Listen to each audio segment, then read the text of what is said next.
Bonjour à tous et bienvenue pour cette seconde vidéo de formation à destination des commissaires sportifs et des arbitres. Aujourd'hui, nous allons voir comment on remplit une feuille de poule pour les catégories Benjamin et plus. Donc, la semaine dernière, nous avions vu les catégories poussins et aujourd'hui, on va voir donc ces fameuses catégories où le système, la marque change un petit peu. Donc, on va partir d'un combat entre Arthur et Léo dans lequel Arthur bat Léo. Ce qu'on va faire, la première chose, c'est diviser la case du vainqueur en deux, dans le sens de la longueur. Voilà. Ensuite, on va noter le résultat du vainqueur dans la partie supérieure de cette même case. En l'occurrence, Arthur a marqué Hippon, traduit par le 10, et a pris un Shido, traduit par le point. Donc on voit qu'entre le 10 et le 1, il y a un point. Et bien c'est justement ce point qui va nous servir d'indication pour dire à partir de là commence la marque des pénalités. J'y reviendrai un petit peu après avec Léo. Voilà, donc Léo, il a marqué un Wazari et a pris 2 Shido. Donc, si Léo avait pris un troisième Shido, donc un Tsukumake par accumulation de pénalités, on aurait mis un numéro 3.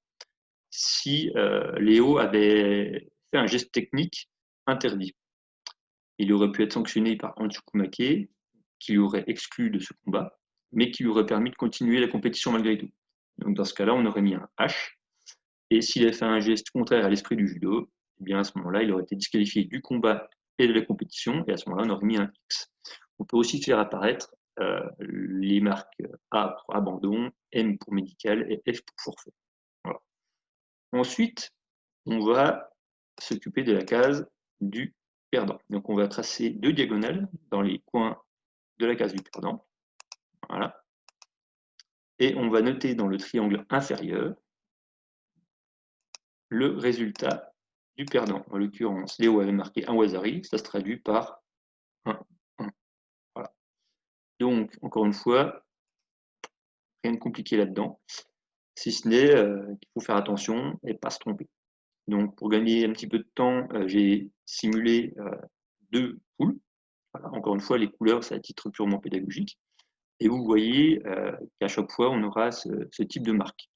Donc, dans le tableau, on a les victoires, bien entendu, le nombre de points, c'est là où c'est important de marquer le nombre de points du perdant, hein, en cas d'égalité, et le classement.